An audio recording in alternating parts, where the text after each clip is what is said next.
जैसे आपने बताया वृंदावन के बारे में कि आज भी किशोरी जी इनका प्रेम वहाँ पे विद्यमान है, तो कई सारी कथाएं हम सुनते हैं, कई सारी बातें हम सुनते हैं वृंदावन के बारे में। इसको वृंदावन धाम कहा जाता है। तो कई सारे रहस्य जुड़े हुए हैं, जिनमें से एक जो सबसे बड़ा रहस्य प्रचलित रहता है वो है निधिवन का। कहा जाता है कि हर रात्रि निधिवन के अंदर वे खुद पधारते हैं, रास होता है, सुबह जब उठते हैं तो श्रृंगार का सामान सारा आगे पीछे हुआ होता है। अब बहुत सारे लोग जो साइंस फॉलो करते हैं या जो लॉजिकल बातों में बिलीफ रखते हैं वो कहते हैं ये सच हो ही नहीं सकता, ये सिर्फ एक स्टोरी है। लेकिन जो भक्त हैं वो भक्त हैं, वो कहते हैं ये सच्चाई है। तो क्या है ये रहस्य? प्रेम जो है ना वो लॉजिक से ज़्यादा अनुभव की चीज़ है जी। लॉजिक यहाँ फेल हो जाते हैं जी। फेल इसलिए हो जाते हैं क्योंकि कभी कभी जब श्री राधा रानी कृष्ण कृष्ण कृष्ण बोलती थी तो उनका शरीर राधा से बदल कर के कृष्ण का बन जाता था, उनका रंग कृष्ण का बन जाता था। तो अब यहाँ क्या लॉजिक लगाएंगे आप? जी। मतलब लॉजिक तो भक्ति और प्रेम में लगा ही नहीं सकते आप। जी। पूजा पाठ की बात करें तो वहाँ ठीक है, लॉजिकली आप चीज़ों की बात कर सकते हैं। जी। प्रेम में नहीं चलता, प्रेम में अनुभव चलता है। जी। प्रेम में बहुत बड़े बड़े चमत्कार होते हैं, पर हम उनको चमत्कार बोलते नहीं है क्योंकि वो हमारा विश्वास है। हमें लगता है कि ये इसलिए हो रहा है। जैसे निधिवन की आपने बात करी, निधिवन जी में जो लीला, जो बातें बताई जाती हैं वो आज भी होती हैं। उसका अनुभव हजारों लोगों ने किया है। पर देख कौन पाएगा? जिसके भीतर खुद प्रेम होगा। अब जिसके भीतर प्रेम नहीं, उसको आप ये सब बातें बताएंगे तो वो इसको नहीं समझ सकता है। जो समझ सकता है, जिसके खुद के अंदर में भक्ति होगी, प्रेम होगा। वहाँ आज भी कृष्ण ने कहा है, श्रीमद् भागवत में लिखा है ब्रजवासियों के सामने खड़े होके कि मैं सौगंध खाता हूँ अपने पिता नंद बाबा की, मैं कभी ब्रज छोड़ के नहीं जाऊँगा। कभी मतलब कभी, नॉट जस्ट द्वापर युग, आज भी कलयुग चाहे कितना भी तांडव कर ले, कृष्ण वृंदावन छोड़ के नहीं जा सकता। ये हर एक ब्रज का बच्चा मानता है कि कृष्ण आज भी वृंदावन में है। तो अगर वो वृंदावन में हैं तो लीला भी करेंगे, वो रास भी करेंगे। तो निधिवन जो है वो श्री राधा श्याम सुंदर की रास भूमि है, क्रीड़ा स्थली है। तो वहाँ आज भी दोनों रात्रि को रास होता है, महारास होता है।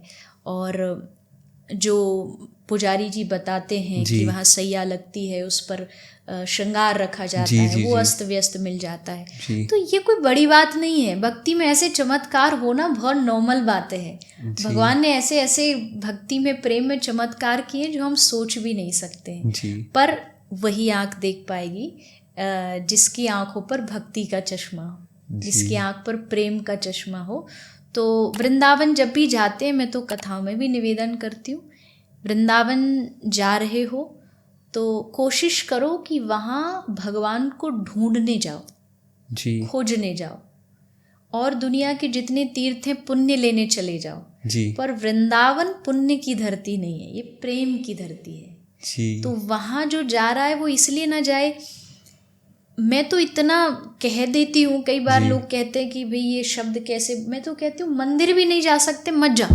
वृंदावन गए, कहीं कोई वृंदावन का एक यमुना का घाट कोई कोना पकड़ लो और वहाँ बैठ के बस खोजो, चारों तरफ देखो कि कहाँ कौन क्या लीला हो सकती है। क्योंकि राधा कृष्ण की लीला यमुना के घाट पर होती है। तो वो जब आप खोजने जाओगे तब तो भगवान आपको दिखाएंगे। अब आप जाई वहाँ रील बनाने जा रहे हो, बिल्कुल, तो फिर कहाँ से आपको ये निधिवन जी और सेवा कुंज जी इनका अनुभव कहाँ से होगा? आप किस उद्देश्य को लेके वृंदावन जा रहे हो, वो बहुत बड़ा कारण है।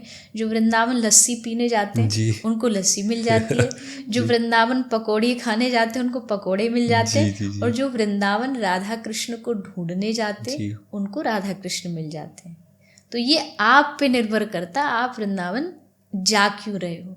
पर मुझे लगता है कि जब इतनी बड़ी भूमि पर आप जाते हो तो वृंदावन पुकारने की भूमि है, रोने की धरती है। वृंदावन में आप देखो, कभी जाओगे कहीं कोई एक कोने में पड़ा रो रहा है, कहीं कोई वहाँ बैठा बैठा कृष्ण कर करके रो रहा है। तो पूरे, मैं तो कहती हूँ वृंदावन में पागल भरे पड़े, प्रेम के पागल। तो अगर आप उस जगह जा रहे हो तो प्रेम पाने जाओ, उद्धव जी भी बहुत बड़े ज्ञानी थे, पर कृष्ण ने कहा नहीं, तेरे ज्ञान से काम नहीं चलेगा, थोड़ा प्रेम सीख के आ, उसके लिए तुझको एडमिशन लेना पड़ेगा वृंदावन में, क्योंकि प्रेम सिखाने वाली ब्रज की गोपियां हैं, राधा रानी है। शास्त्रों में लिखा है जब उद्धव जी आए और उन्होंने